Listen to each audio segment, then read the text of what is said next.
Hi there, everybody. Hello, hello. Happy Cinco de Mayo. I'm very excited to see you all. Welcome, welcome, welcome. And happy Wednesday. I can't believe it's May already. It's been quite a long time since I've seen most of you, so it's great to see you all very much right now. But at any rate, so yeah, if you guys want to throw in the chat box like what you guys are drinking, I would love to know if people are drinking tequila or not. It would be fun. But I have the, I'm just gonna, vamp a little bit like I do when we get started for these things. It's been a while though, right? I mean, I think it's fun to see you all back. It really is. Yay! I hope everyone had a really great spring break and, April and all.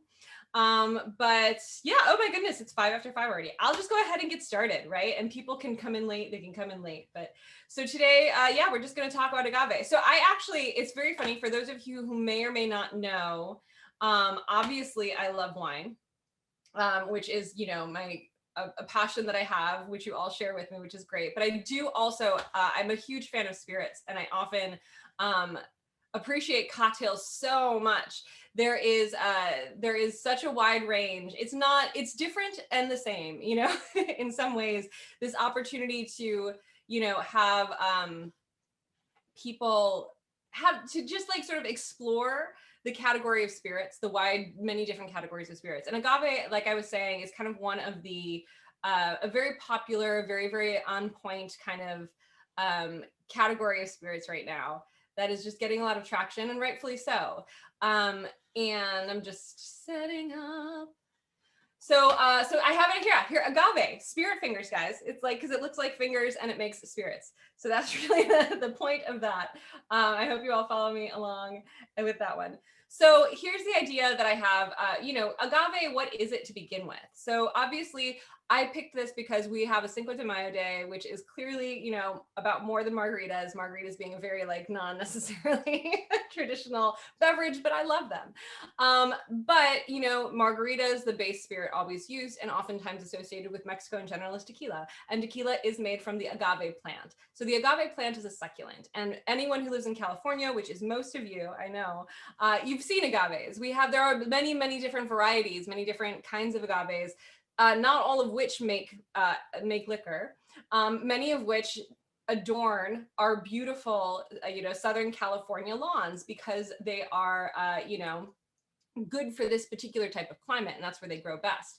What makes agave for spirits and for agave wines and tequilas and mezcals and other agave spirits important is that the interior of that agave, like once you strip away all these spiny leaves, we're looking at them right now, you guys have seen them before. Once you strip them all the way, there's basically a center core called the piña. And it is within this piña, there is a carbohydrate that is called inulin. And inulin is what is a carbohydrate, is made into sugars that become fermentable to then complete the process into distillation of a spirit. I'm going to go over what that means and how that works as we go through this today. But the important thing to know is that this is unique because whenever you're making a spirit, right? If you're making brandy, for example, you have a base material. For brandy, it is grapes. So brandy, if you think about it, this is obvious, I'm sure, to most of you, but brandy is distilled wine. So wine is sort of the base, the base liquid, which is distilled to then make a brandy. But just the same way, there are many, you can make a distillate out of almost anything, really. For example, whiskeys are made from grains and corn and things like that. Eau de vies are made from different fruits, right? You have your cherry eau de vies that are made and basically from cherries or other kinds of things like that. Calvados is a spirit that is made with the base of apples. So all of these things is this idea that agave is the base for tequila and agave spirits, and the main carbohydrate that is the source of the eventual alcohol is something called inulin. So that's just the important thing to know about how that makes it different from other spirits. in particular. There are many different species of agave plants, and over 200 grown within Mexico itself and other regions, where that kind of the agave plant itself is native to and where it thrives. There's quite a few, but obviously not all of them, again, make the tequila that we drink. In fact, only one makes tequila, which we'll learn about. The nectar itself, so when we get into that inulin and we convert it into sugar, you know, it doesn't have to be fermented and it's just sweet. And I think everyone is familiar with the agave nectar. I mean, like, I have it from Trader Joe's, right? You go get agave as a honey substitute. It's a wonderful, there's all sorts of, I do not have the science and the glycemic index of agave versus honey. I think it's a really interesting topic, but that's part of what we talk about with the agave. That nectar itself is naturally sweet. So that is essentially what can either just be sourced on itself as a sweetener for anything from coffee to baking to putting into your tea or to just having on its own, or that is essentially what is eventually fermented and then distilled into making a spirit. And then finally, you know, of the agave spirits, tequila is the most famous, but it's important to know that while, you know, not all agave spirits are tequila. Tequila is one of the many different kinds of agave spirits that are made. And it's interesting to note that mezcal, which we're going to talk about, mezcal is actually the larger category. Tequila is kind of a subcategory of mezcal, as it were, because mezcal is the general sort of broader term that's used for spirits that are made from agave. Not all agave spirits are also mezcal either, but it's good to kind of note that tequila is a very sort of specific. Oh my goodness, I'm so sorry, I'm missing this. You people are telling me things. My chat box was hidden. Casamigos Blanco. I'm gonna go back to this really quickly, you guys. This is great. Teresa's drinking Casamigos Blanco. Are you just shooting it? I thought I saw it in a glass with like something else in there. But good for you if you are. I mean, that's what we're talking about. It's the George Clooney, isn't it? I like it too. I know. How can you go wrong with George Clooney? Fantastic. Homemade guac, Rachel, nice. Blood orange margaritas, beautiful. Sandra has, oh, good for you. Sandra's always going to show it up, girl. I love it. Espadín, a small batch Espadín mezcal from a woman-owned mezcalera. That's beautiful. Horse-drawn Tahona that we're going to talk about, which is really great. And each label is hand-drawn. And they do get very expensive. So we'll talk about why that is as well. So anyway, tequila is the most famous, but we're also going to talk a little bit about mezcal today. There's a couple others. There's Sotol, which is another kind of up and coming agave spirit. There's also, you know, we're not going to talk about that today. I'm just going to basically kind of focus on the agave and the mezcal in particular. And then if you guys are interested, you can clearly do more of your own research on these things too. But where does agave come from? The plant itself is native to the Americas, to specifically really Mexico. So Central America, you do find some in South America, you do find some in the Caribbean even, and you do find some in sort of Southwest North America. But it's best known for the tequila agaves that are, and the sort of spirit agaves that are grown in Mexico. The agave plant, the reason we find it so often in California lawns is because it is drought resistant. It doesn't need water. It needs hot, dry, arid conditions. There are some that do exist in kind of more of the tropical areas as well, like I said, in the Caribbean. But primarily what we're looking at is a very hot, arid atmosphere for those particular plants to be grown. Now, when we're talking about tequila, we want to talk about it is, like I said, a subcategory of the broader category of mezcal spirits, and it is an AOC. I shouldn't say AOC because that is the French term, but it's an appellation of origin, right? So for those of you who aren't familiar with that, what that means, an appellation of origin when you're talking about spirits or food or wine is a designated geographic area in which the product must come from. So that means that in order to be tequila, you have to have agave. It has to be made from agaves that are grown within one of 5 states within Mexico. And these are Michoacán, Guanajuato, Nayarit, Tamaulipas, sorry. I always get it confused. I say the one in north, it's okay. And Jalisco, which is probably the most famous. Jalisco is also the region where the town of Tequila is. So there is a town that's called Tequila, and a lot of the agave used for tequila is sourced in and around that kind of area. But like I said, it has to come from one of those 5 states in order to be tequila. Now you can make agave spirits outside of those 5 states, or from agaves that are grown outside of those 5 states, but they cannot be called tequila. Additionally, tequila, in order to be tequila, it can only, we just talked about this, there's over 200 varieties of agaves that are grown in Mexico.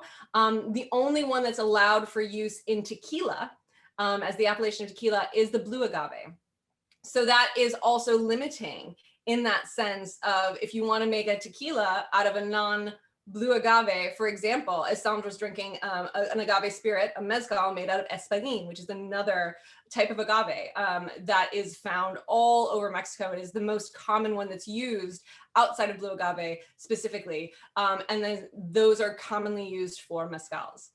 And then finally, as we talk about this, mezcal, again, you can use up to 30 different agaves to make a mezcal. So espadín is the most common. It makes up, it's really 90% of mezcal that we import and that is made in Mexico and that is drank comes from the espadín agave. But there are others. There's the tobala. There is tepestate. A lot of these different names, individual agaves that can have different characteristics, which is kind of fun. So when you start to go to the market, if you're getting in, part of what's making mezcal so popular and so kind of geeky right now is that since tequila only comes from one type of agave, you have a very standard, let us say, flavor profile expectation for what tequila should taste like. When you start to branch out, it's just like having different grape varietals, right? You start to be able to appreciate nuances of different origin plants that are used in the spirit. In theory, the process of distillation that we're going to talk about just very, very briefly, it does, you do get character from the original base material, but it is certainly passes through a long process to get there. So depending on how a spirit, and when I say spirit, I'm referring to alcohol of, a higher ABV, right? That is going to be a very, very, the journey from plant to bottle and how that distillation is processed will determine how much of the original character of the base material ends up in the bottle that you drink. So hopefully that makes more sense the more I talk about it later. So a quick, very, very, very brief history of, of agave spirits within Mexico. So distillation technology, while originally invented, by in the Arabic world far long ago, it was brought to Mexico by the Spaniards in the 1600s. So this process, once it was introduced in Mexico, like we said, you can distill basically anything. You can make anything into alcohol pretty much, with very few exceptions. But what did they have in abundance in Mexico was, of course, this agave plant. So they learned how to use that to make a distillate and essentially a spirit. In 1975, Jose Maria Guadalupe Cuervo in Tequila was the very first person to get a distiller's license in Mexico. Henceforth, the history and sort of the predominance of Jose Cuervo that you see on the shelves and sort of in our minds and in all of that. He was the original, and it is from him essentially that all of the rest of this product has then become kind of a global entity. Interestingly enough, when we talk about tequila as the spirit itself, it was considered, it was made by, like, you have to farm the agaves. We're going to talk a little bit about that. But, ultimately, it was those farmers, and they were sort of making these distillates, and it was a representation of revolution. Because obviously, during this entire time between the 1795 and 1821, you have a nation of Mexico, or not yet a nation of Mexico, that is being occupied by the Spanish. And so sort of like under the table revolutionaries would take shots of tequila, and that it represented the beverage of the rebellion. So that was essentially a kind of how, our tequila shots and our thoughts about tequila stem from that kind of history prior to the Mexican independence from Spain in 1821. And then, of course, it's a great kind of vibe, that cowboy vibe, that kind of like, revolution kind of thing. That was French. I don't know why I said that way, but, you get the drift. It's kind of like, that's the idea behind it.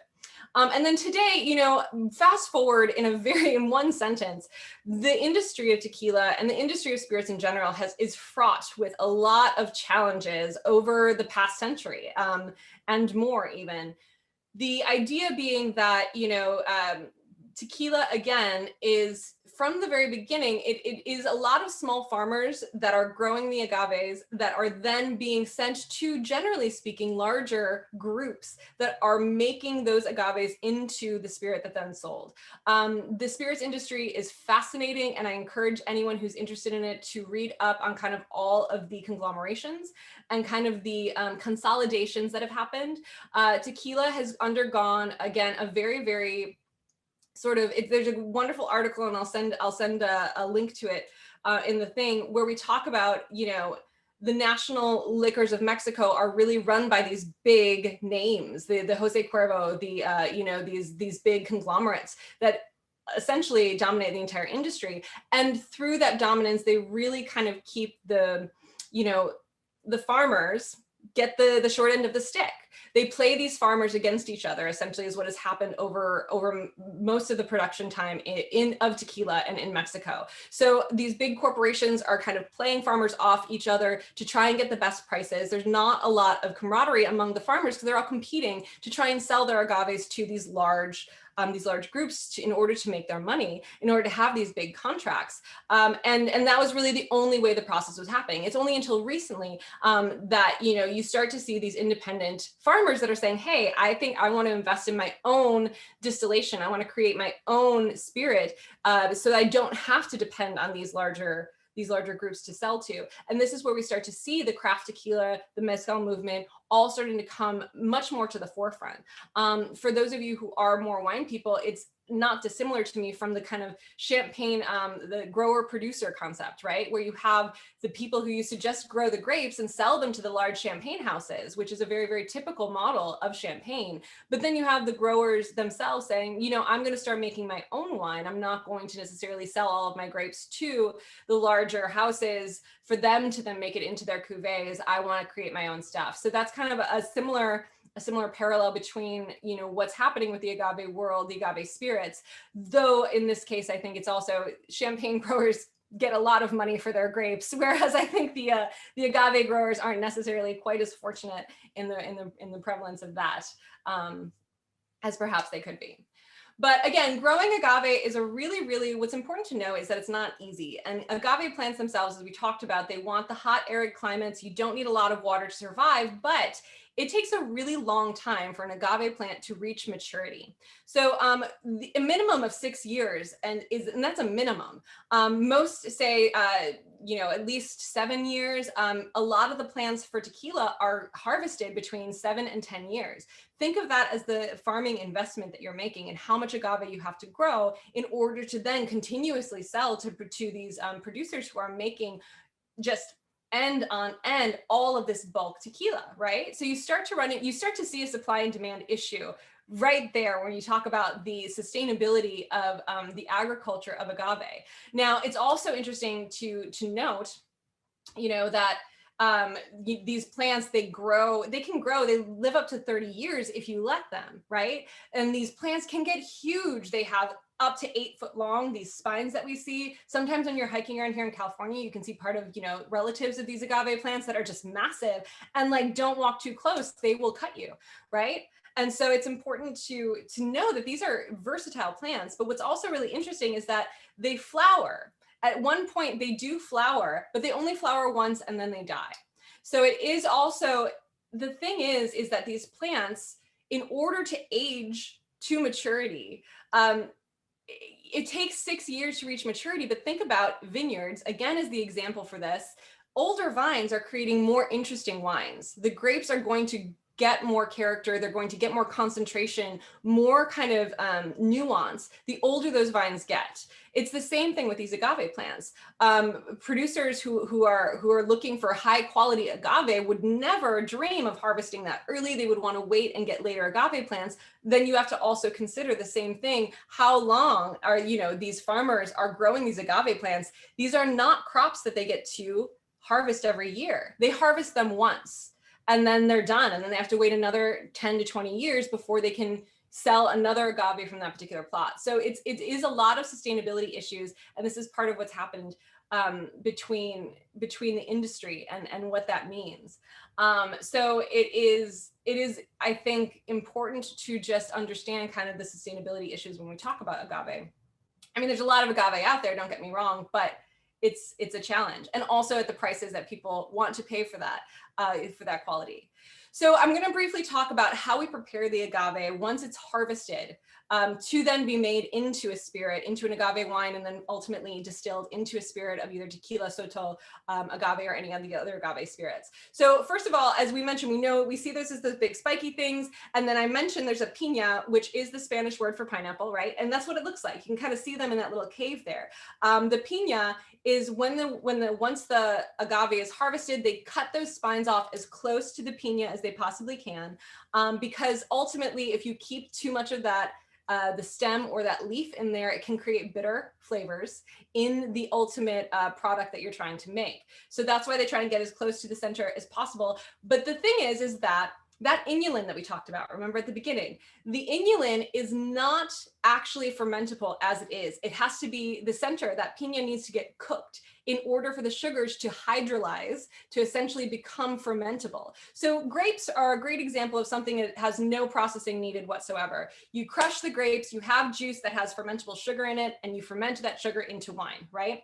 The inulin needs to essentially be heat processed before that fermentation can take place. So what they do is traditionally they cook them and they steam these piñas, these huge, large piñas, and they can be cooked in, traditionally they were cooked in these earthen pits, but they can also have these, those were then changed. The earthen pits were then improved upon into what are called hornos, which are essentially ovens. They can be like this one, like a brick oven, or even, you know, a more industrial kind of oven. And then the most recent and kind of most modern technology is something called an autoclave, which you want to think of as kind of like a pressure cooker for these giant agave pits. So looking at those three options is kind of going from the most rustic to the most kind of modern technology to cook these piñas and get that inulin essentially hydrolyzed for fermentation.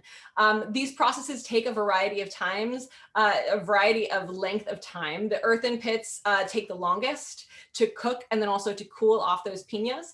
Traditional ovens vary, and this can be 2 to 3 days sometimes, or you know, that the piñas are cooked and then even more time after that to allow them to cool down enough to then process. And the autoclaves can do this process, this sort of like steam pressure cooking within hours instead of days. So that's, again, you can imagine those guys that are making a lot more volume are using things like autoclaves. Then the piñas are crushed. And this is what it's a process called milling. They essentially mill these kind of large cooked pineapples, traditionally, as we were talking about, in Tahona, which are these kind of pits. Again, these kind of, think of it like a giant mortar and pestle, right? Except it's like a wheel that will crush it along a stone kind of circular basin. Or again, that's the traditional way. The more modern way is to kind of use metal kind of cuttings to do that. They essentially mill it with cutters and shredders.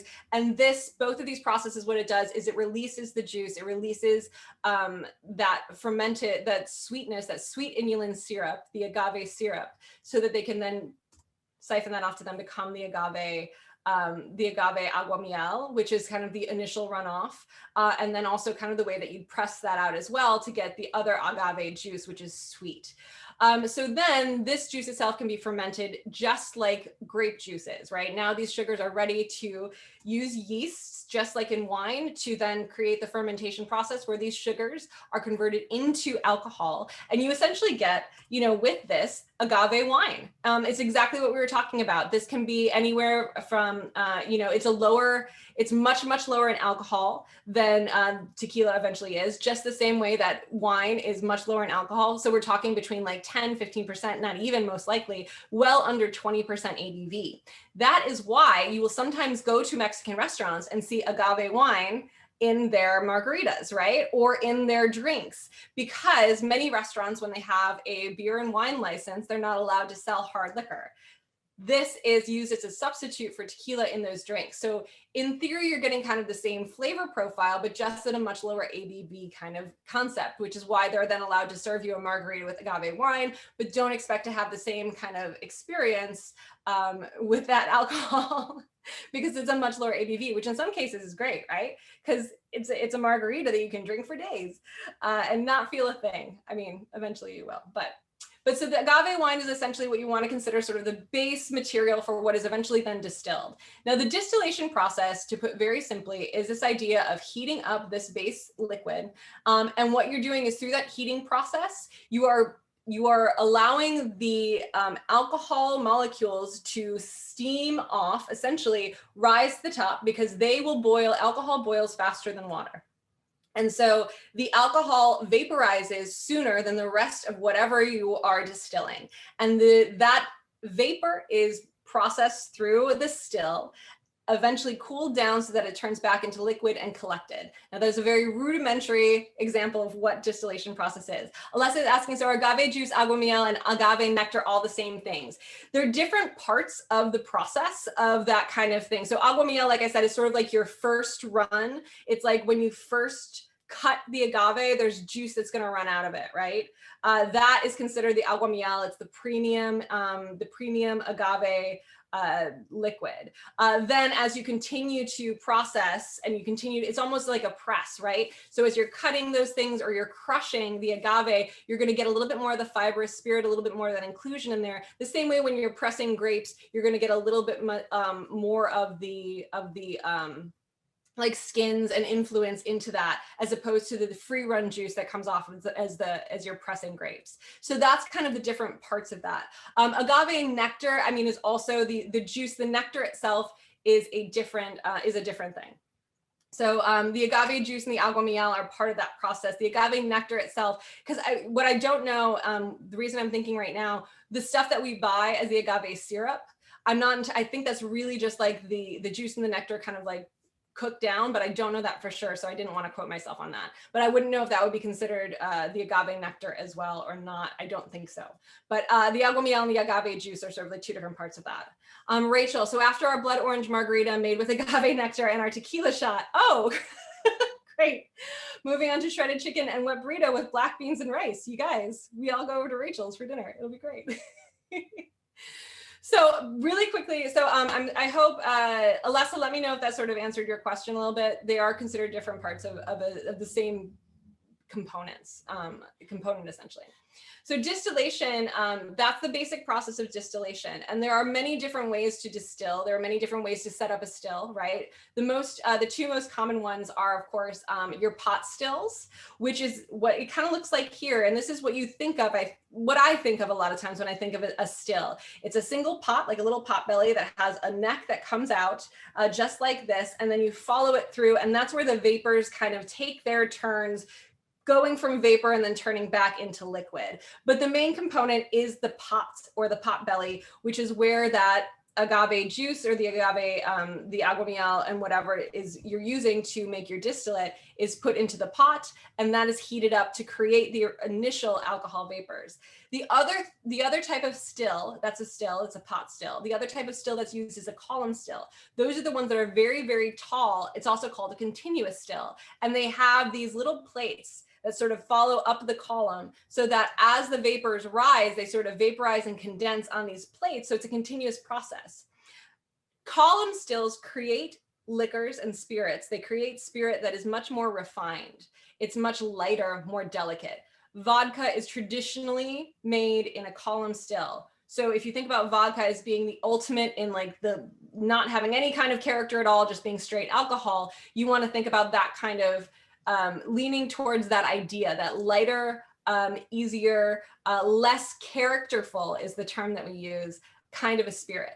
Pot stills tend to create more character. And what that means is that you will tend to get more of that base material, be it grains, be it grapes, be it agave, in the final product. So pot stills tend to create a more characterful or flavorful spirit.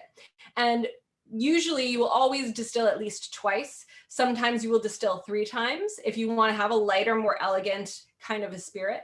But when you finish through the distillation, as I just said, it creates more characterful spirit. But the number of times that you distill it will increase the concentration of the ABV or the alcohol that's in the final distillate. So it can also, the first time you distill, maybe you're getting to like 20% alcohol ABV. The second time you distill, you might get between 40 and 50 ABV. And that all depends on when you pull the spirit out. So the lower the ABV of the distillate that you take out of the still, the more of the character of the base spirit you're going to get. Does that make sense to everyone? So if you want to have a lot of the base material showing through in your spirit when you guys are all distilling at home, you want to capture that spirit at a lower ABV. Essentially, so that's what they say about with tequila, kind of doing that as well. The column stills, as I said, make a much lighter, more delicate spirit, but sometimes there are tequila producers who use both, just like they do with Irish whiskey. They use some pot still, they use some column still, and they blend it together to create a consistent profile that is very, very much kind of like blending wine, like blending barrels of wine, or again, blending champagne into sort of your house style. So that can be better achieved if you're using both pot still and column still, which some producers do. So tequila, again, tequila is such a huge, huge category, and there are so many different producers, so many different kinds, but most of the tequila that we see on our shelves is produced by very, very large conglomerates. So when you're producing that kind of volume, you are going to go with the fastest, cheapest way that you can. This is going to include steam cooking your piñas in autoclaves, right, for 2 hours. This includes using column stills, to just get that, like, make it happen and get that liquor out on the shelf. So a lot of times you'll see most traditional store tequila that you see on the shelf being made in this sort of faster process. Now, it's important to remember, as I said, in order for it to be tequila, it does need to, they can only use Blue Weber Agave is actually the name of that tequila, of that agave plant particularly. And premium tequila will say 100% blue agave or 100% agave on the bottle. You guys know that, right? So sometimes you see it and it doesn't say that. Right? It will say, if it doesn't specify that it's 100% agave, this is very important to note, that it means that it's not all agave. It means that they're using sugars that can sometimes be just like beet sugar, or they're just adding sugar into the still or the fermentation process at some point that doesn't come from anything close to agave, and they don't have to, up to 49%. So those are going to be, again, your sort of lower bottom shelf tequilas are going to be a blend of both agave and other fermentable sugars. What's also important to note, though, too, and this is part of this process of these larger corporations trying to get more volume out of these plants that take 10 to 20 years to grow, right? They have found a process to use baby agave to basically extract these sugars from baby agave that aren't even fully matured yet, by sort of harvesting them too young, putting them through this kind of process that they have come up with that's sort of terrible. And then still they can call it 100% de agave or 100% blue agave, but it doesn't have the same kind of spirit. And there's no way for you to know unless you know the producer and you know what they're doing. So that's the challenge with that that's really unfortunate. So tequila, because it's been a little bit bastardized by the large brands, and it's harder to know. There's no transparency. This is a big problem with a lot of the spirits categories, like rum has this issue as well. So it's hard to know that, but this is where people are now trying to start to turn. They do kill the babies. I know, Deborah, they do. It's awful. But this is where people are trying to start to turn to artisanal and this idea that there's more authenticity in the smaller producers, that you can get some sort of more transparency, and at least you'll know, if it's an individual producer making the tequila, then you know that it's coming from their agave. So again, in addition to the fact that there is just tequila in general, there's also all those huge different kinds of categories of tequila, including aged tequila. So Joven, I know Sandra was saying that earlier, Joven is her favorite. Joven tequila is basically unaged tequila. So it's important to know that. Blanco, there's no aging requirements. There is a Joven or an Oro, which can be gold tequila. This is also not aged. It's important to know. It's been blended with aged tequila, but it also is mostly a Blanco that has a little bit of aged tequila that's blended in. So that it is not in itself, Joven or Oro is not in itself an aged tequila technically. Reposado is your first category that is officially aged for a minimum of 2 months in oak. What's important to note is when we think about aging spirits, a lot of times we think about Scotch or whiskey, where we have 10, 20, 40 years that we're aging in barrels, right? You don't do that necessarily as much with agave spirits because of a couple of reasons. One, it's a hotter climate, so the wood actually gets extracted into the liquor much faster. So you don't need to age it as long to have the same effects. And then two, agave itself is a very delicate flavor profile. So using too much wood aging or too long of aging, really you start to just get a lot of wood flavor and tannin flavor, and sometimes those vanillas or used bourbon barrels are often what we see these being aged in. So it's important to note that longer aged tequila is not necessarily better aged tequila, and aware that it's going to affect that liquor much more drastically than it would a whiskey that's being aged in a cool climate like Scotland or Ireland, things like that. Then of course you have añejo, which is a minimum of 1 year in oak, and extra añejo, which is 3 years in oak, but these are all kind of the processes, these different kind of categories within tequila. So now mezcal, moving back onto mezcal, this is, mezcal again, it can't be, it's made from, Sandra was speaking of mezcal, yes, and Joven is still mezcal, absolutely. So Joven is still one of the categories within mezcal, but it doesn't go through the same aging process. In fact, mezcal oftentimes, it's a big debate of whether or not you should even age mezcal. Most producers think that you should not age mezcal, that it takes away from the original, from the authentic flavor profile of what mezcal should be, right? So, but we'll get to that in just a moment. So mezcal is smaller scale, over 30 different types of agave, and it tends to be to produce in a more traditional way, because these are oftentimes the smaller farmers. These are individual producers. These are agave plants that are not sold to the big conglomerates because they can't be tequila. So you don't have that same kind of situation happening. These are primarily individual producers that are only focused on their individual agave. So that's part of the popularity of mezcal. It is exactly what I just mentioned. The authenticity of those smaller producers inherently is what mezcal kind of has to be, which is part of the intrigue. The second thing is that it also, again, as we talked about, with 30 different types of agave that you can blend together, that you can, use individually as a single agave or single village or whatever you might want to do, it creates a wider range of kind of flavor profiles and styles, right? So that's another thing that makes, that's giving mezcal that kind of boost right now in terms of the popularity on the shelf right now. It's also much more traditional because these are oftentimes, again, small productions, small batches, and they're using the very traditional methods. Like this is the horse-drawn tahone, right? Tahona, which is the, literally that's what it looks like. It's this cement circle. It's the piñas the cooked piñas are in the center of that, and they are getting milled by the horse walking it around in a circle, which is kind of crazy. And traditionally, those piñas are the ones that have been roasted in those earthen pits. So when we talk about the steaming of the agave, the earthen pits are essentially lined with lava rocks or stones. Those stones are heated up. The raw piñas are put in there, they're covered with earth, and then they're smoked for days. And this is also part of what lends that smoky flavor to a lot of mezcals, is this process of using that the earthen pits for cooking the agaves before you process them. And that again is part of the character of mezcal and part of why you don't tend to age it as much. As you won't see as much aged mezcal as tequila, because they want to preserve that natural flavor profile, that smokiness, that kind of aromatic quality, and also that rustic kind of very, very unique flavor profile.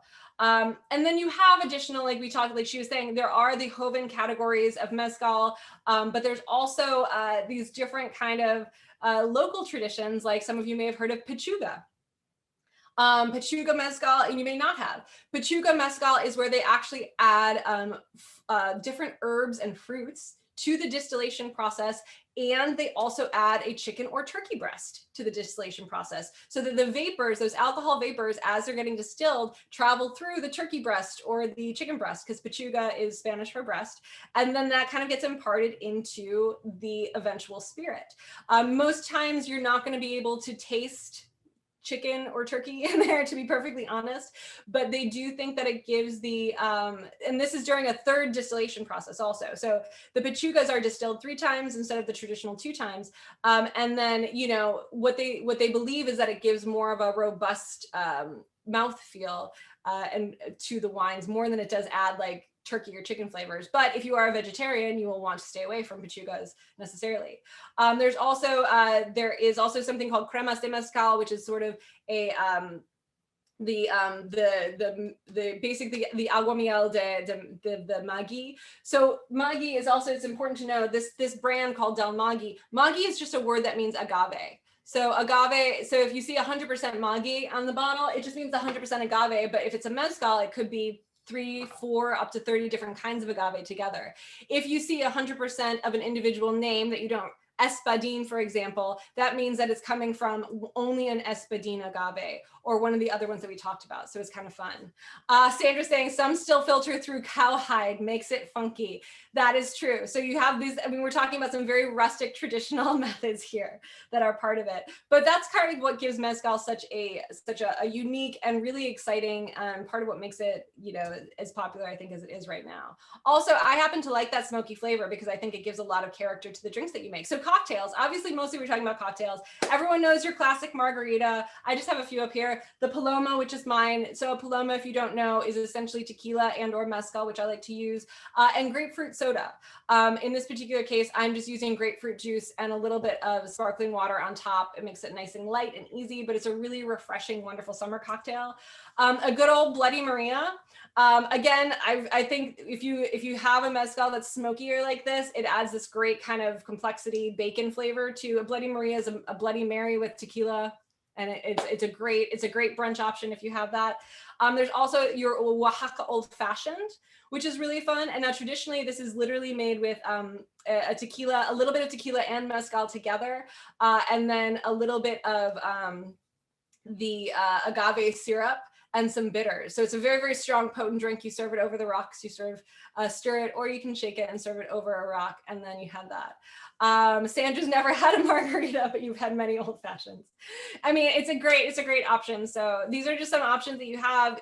Great, get it. If you are interested and you like tequila or mezcal and you want to learn more, I highly recommend over in SoCo, where LCA used to be, the mixing glass. Gabby is if you guys have never been there, she's incredible, and she's a huge proponent of mezcal. She's an encyclopedia of knowledge on all things cocktail related and spirits related, much more so than I am. So, but I just wanted to, you know, share a little spirit love on this day with you guys, and happy Cinco de Mayo. So that's it.